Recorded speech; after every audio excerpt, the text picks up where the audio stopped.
Bonjour Julien, bonjour à toutes et à tous. Bonjour Denise, bonjour à toutes et à tous.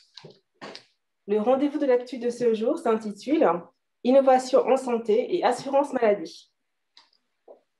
Alors, campagne de contact tracing, campagne de relance vaccinale ou encore explosion de la téléconsultation, eh bien, on voit que la crise sanitaire actuelle se révèle être un véritable accélérateur d'innovation en santé pour l'assurance maladie. Aujourd'hui, les progrès techniques, médicaux et économiques ne s'entendent plus dans l'innovation. Toute entreprise doit innover pour assurer son modèle économique. Innover signifie, en latin, signifie innovare en fait, et donc cela veut dire changer, se transformer. En fait, c'est le fait d'introduire du neuf dans quelque chose qui a un caractère bien établi. Ainsi, l'innovation en santé est une démarche d'adaptation face à un système de santé en recherche d'efficience et d'efficacité. Elle englobe trois grandes catégories: l'innovation diagnostique et thérapeutique, l'innovation technologique et numérique, et également l'innovation organisationnelle et comportementale. En France, l'innovation en santé est composée d'une pluralité d'acteurs.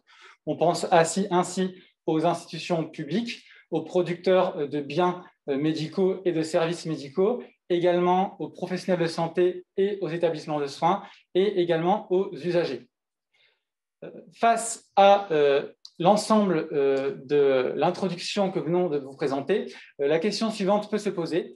L'investissement en innovation en santé de l'assurance maladie est-il un levier pertinent afin de répondre aux besoins du système de santé? Ce sujet, à la fois riche et systémique, est au cœur des préoccupations actuelles des pouvoirs publics. Nous avons fait le choix d'axer cette présentation sous un angle service public. Ainsi, nous verrons tout d'abord en quoi l'assurance maladie fait le choix d'innover afin de contribuer activement à l'optimisation du système de santé. Puis, dans un second temps, nous verrons en quoi cette dernière se doit de répondre à certains défis afin de parfaire son engagement dans l'innovation en santé. Denise, peux-tu nous expliquer en quoi l'innovation est-elle un levier pertinent pour répondre aux besoins du système de santé? Oui, tout à fait, Julien. Eh bien, effectivement, l'assurance maladie se trouve confrontée à des défis et on voit que les innovations en santé peuvent lui permettre d'y apporter des réponses. Par exemple, on voit que le système de santé manque de coordination. On voit qu'il fonctionne en silo. Et dans ce domaine, l'innovation en santé organisationnelle et numérique peuvent permettre de décloisonner ce système.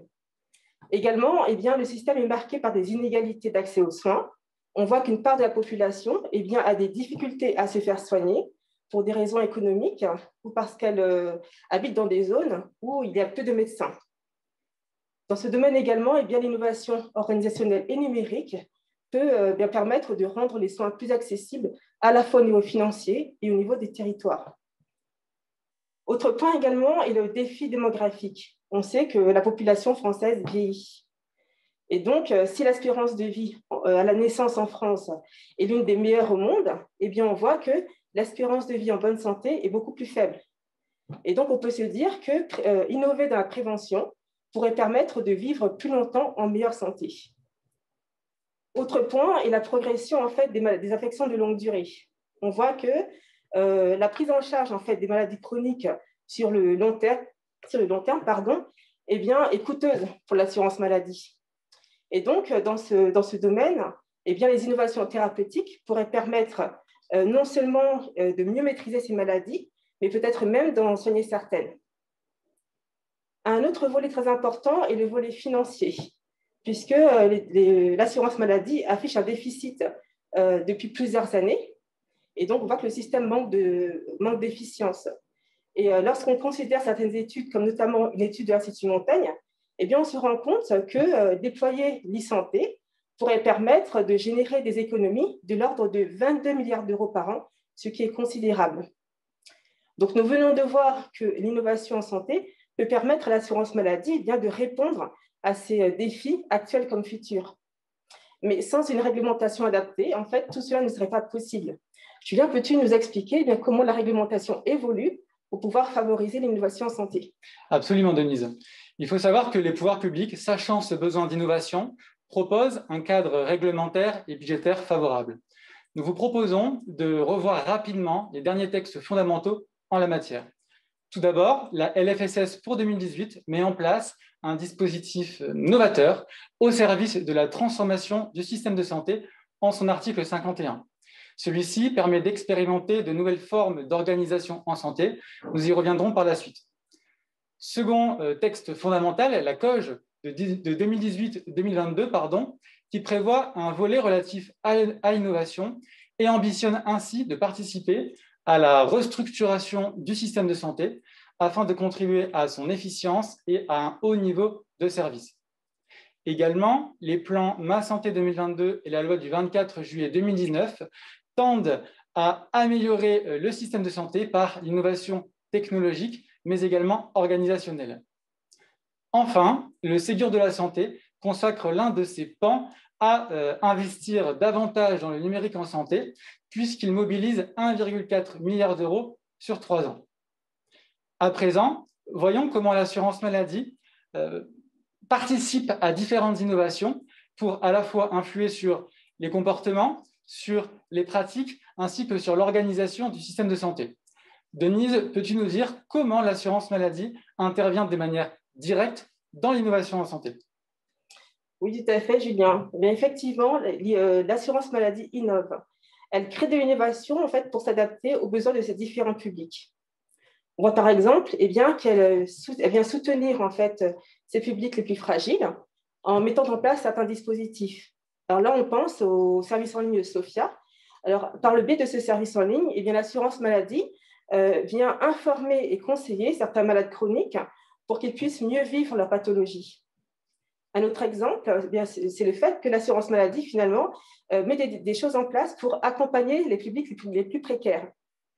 Dans ce domaine, les missions d'accompagnement en santé permettent à l'assurance maladie d'aider les personnes en difficulté afin qu'elles puissent trouver en fait, des modes de financement pour pouvoir se faire soigner.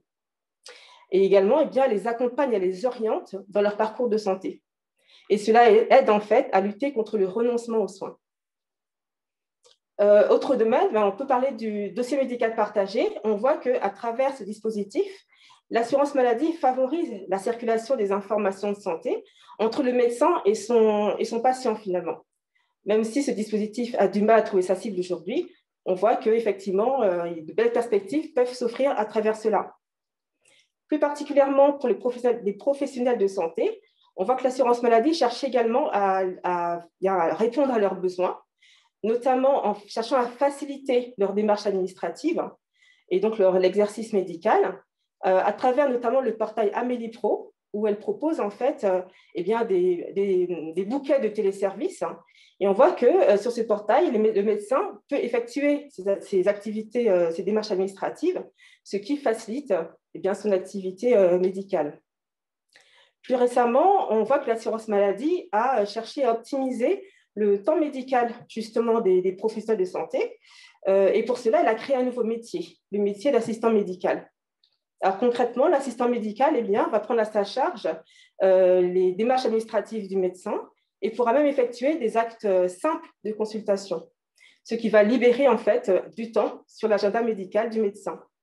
De ce fait, le médecin vivra mieux son activité médicale, mais également, il pourra même élargir sa patientèle, ce qui, par ricochet, va favoriser l'accès aux soins d'un plus grand nombre de personnes. Sur un autre volet encore, plus au niveau de l'intelligence artificielle, on voit que l'assurance maladie utilise ces bases de données. Donc, on parle de la base SNIRAM et de la base SNDS, pour améliorer les parcours de soins, les rendre plus sûrs et plus pertinents. On voit par exemple qu'elle a la capacité en fait, d'élaborer des parcours de soins plus pertinents en direction de malades chroniques, par exemple.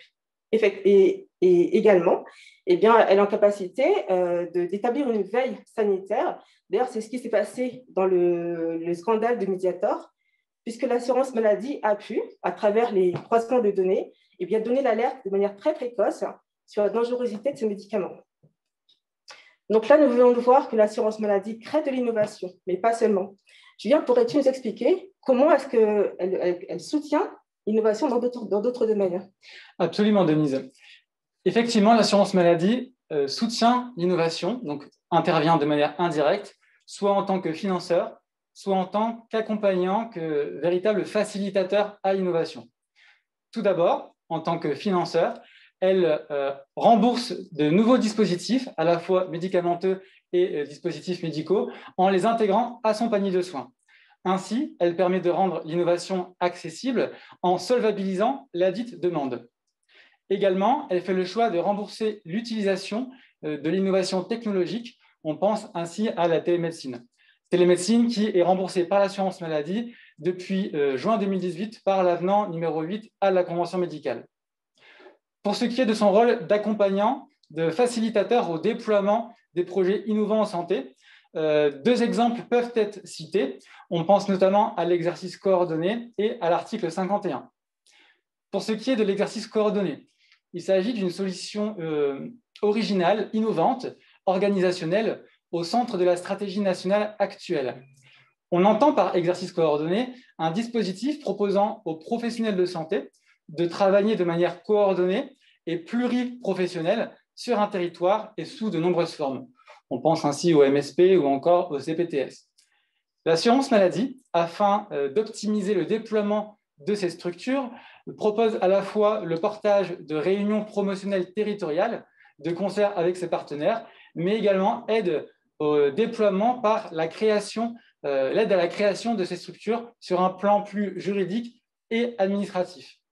Enfin, elle finance également ces structures par le biais de l'ACI, donc de l'accord conventionnel interprofessionnel, qui débloque des subventions conditionnées.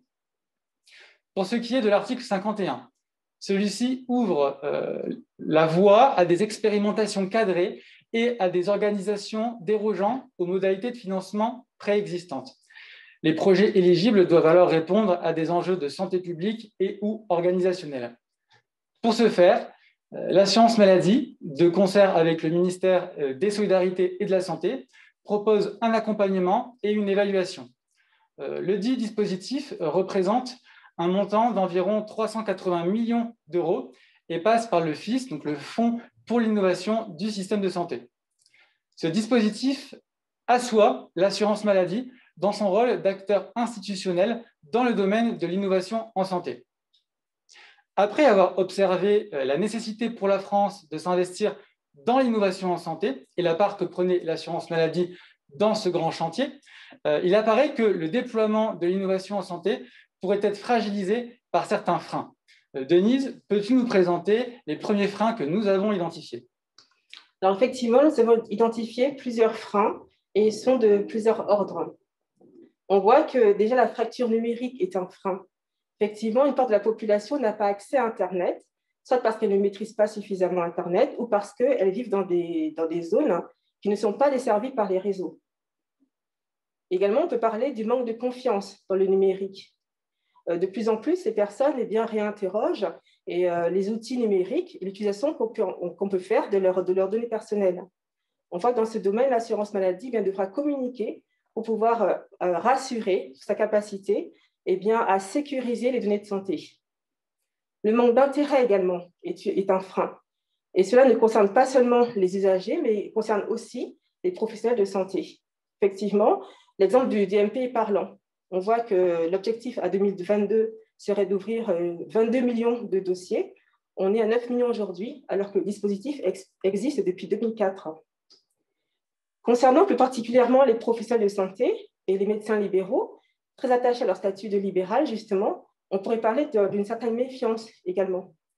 En réalité, l'interconnexion des pratiques médicales proposées par l'assurance maladie pour décloisonner le système pourrait être interprétée comme de l'interdépendance et cela pourrait freiner en fait leur adhésion. Là aussi, l'assurance maladie communique en direction de ses publics pour améliorer la situation. Un dernier point, c'est le fait que finalement, les étudiants en médecine sont peu incités à utiliser la télémédecine. C'est d'ailleurs ce que met en évidence une étude de l'Institut Montaigne qui indique que seuls 20% des internes auraient été formés à l'utilisation de la télémédecine. Donc, c'est aussi un point à considérer. Donc là, nous venons de voir que certains freins vont faire obstacle au déploiement des innovations en santé, mais on voit qu'également d'autres obstacles plus techniques et réglementaires sont également à considérer. Peux-tu nous en parler, Julien? Oui, absolument. Si on s'attarde à des points de blocage davantage techniques et réglementaires, nous vous proposons de voir un premier temps relatif aux données de santé. Sur ce point, deux évidences sont à mettre en exergue. Première évidence, il est un fait que le système de santé français est aujourd'hui riche en données, mais pauvre en informations, puisque celui-ci manque d'interopérabilité entre ces bases de données. Ainsi, si l'on prend l'exemple de l'application de la CNAM e-prescription, qui a reçu une évaluation positive, celle-ci aujourd'hui n'est pas pleinement opérationnelle puisqu'elle manque de communication avec les SI des médecins. On voit donc que les systèmes ne parlent pas toujours suffisamment entre eux. Second point sur les données de santé, bien que l'assurance maladie tend à de plus en plus sécuriser ses propres bases de données, donc on pense SNIRAM et en cogestion le SNDS, il est un fait que d'autres SI et bases de données hébergent des données de santé assurance maladie, ou en tout cas en permet le transit, et pour ces dernières, celles-ci ne sont pas toujours suffisamment sécurisées. L'actualité en a fait écho récemment, puisqu'en février dernier, presque 500 000 dossiers médicaux ont été piratés auprès de laboratoires privés, et ainsi ces données se sont retrouvées sur le Darknet. Ensuite, deuxième point de blocage, cette fois-ci plus réglementaire, si on fait un zoom sur la réglementation de la mise sur le marché du médicament et des dispositifs médicaux innovants, on peut voir que l'ensemble des procédures qui entourent finalement cette réglementation sont extrêmement lourds et chronophages. Ainsi, en moyenne, sur la période de 2016 à 2018, le parcours de mise à disposition de ces dispositifs médicamenteux auprès des patients prenait près de 566 jours en France, alors que la directive européenne de 2011 fixait un objectif de 180 jours. On voit par conséquent que ce contexte extrêmement lourd sur un volet procédural n'est pas propice à l'innovation, puisque l'innovation nécessite de la réactivité. Dernier frein que nous avons identifié, celui de la coordination et du dialogue entre acteurs qui interviennent dans l'innovation en santé. En effet, pourrait-on dire, il y a un souci de visibilité et de lisibilité au vu de la pluralité des acteurs que nous avons énoncés en introduction. À cela s'ajoute une superposition des dispositifs à la fois régionaux et nationaux. Ce foisonnement peut effectivement rendre peu lisible l'offre d'accompagnement proposée par l'assurance maladie et d'autres acteurs auprès des acteurs qui sont justement censés porter ces innovations. Dès lors, au vu de la pluralité de ces acteurs, de leurs différentes cultures, habitudes de travail, notamment en local, il est un fait qu'il faut continuer de maximiser un exercice partenarial, un dialogue entre partenaires afin de porter au mieux les innovations. Ce dialogue est entamé depuis de nombreuses années, mais doit se poursuivre comme cela peut se faire pour l'exercice coordonné entre les acteurs ressources. Nous pensons notamment à l'ARS, à l'assurance maladie et aux URPS. Par conséquent, comme nous venons de le voir, certains points de blocage freinent la pleine expansion de l'innovation en France. Notons cependant que, par la crise sanitaire que nous traversons actuellement, la population, mais également les professionnels de santé, s'approprient de plus en plus certaines innovations. On pense notamment à la télémédecine. Ainsi, ce travail d'acculturation doit être poursuivi. Pour finir, regardez comment d'autres pays européens investissent l'innovation en santé sur des dispositifs similaires à ceux portés ou accompagnés par l'assurance maladie française, peut être inspirant. N'est-ce pas, Denise? Oui, tout à fait, Julien. Bien, je vais vous parler de l'Estonie. En fait, l'Estonie est un pays où le numérique régit en fait la majorité des relations entre les institutions et les résidents. En fait, l'Estonie a mis en place une carte d'identité numérique qui elle-même inclut un carnet de santé numérique, un e-carnet de santé. Et dans ce carnet numérique, on peut retrouver par exemple l'ensemble des données de santé des patients, leurs antécédents médicaux, leurs traitements sur plusieurs années, ces traitements qui auront été reçus en ville comme à l'hôpital. Ce qui est intéressant à considérer, c'est que ce carnet de santé numérique a rencontré une large adhésion, puisque près de 100% des médecins l'utilisent pour faire leur prescription en ligne. Il y a des avantages. On voit que, par exemple, pour le médecin, cela lui permet de suivre l'évolution de l'état de santé de son patient sur plusieurs années. pour le patient, cela le rend acteur de son parcours de soins, et parce qu'il a accès à toutes ces données médicales, mais également le fait qu'il donne, ou c'est lui en fait qui donne ou pas les accès à ces données. Enfin, pour le système de santé, eh bien, cela permet de le rendre plus efficient et mieux coordonné. Donc, si on veut faire un petit parallèle avec la France, eh bien, il faut savoir qu'à partir de 2022, eh bien, la France, l'assurance maladie va déployer de nouveaux services numériques, de nouveaux outils numériques en santé. On peut citer par exemple l'application Carte Vitale qui va qui va être déployée à partir de mi-2022, me semble-t-il. Et donc, cette appli Carte Vitale qui sera disponible sur smartphone donnera accès notamment à un espace numérique de santé qui lui-même va contenir diverses choses, comme par exemple les antécédents médicaux des patients, également le dossier médical partagé qui est le carnet de santé numérique français, et également des outils de télésanté et bien d'autres choses encore. Ce qui est intéressant également dans tout cela, c'est que l'espace numérique en santé sera déployé, sera généralisé sur l'ensemble de la population, ce qui veut dire que tout un chacun aura son espace numérique en santé, sauf s'il s'y oppose. Donc, cela pourrait justement favoriser une meilleure appropriation. Si on regarde donc les deux systèmes, on voit que le système français pourrait à terme se rapprocher de ce qui se fait en Estonie.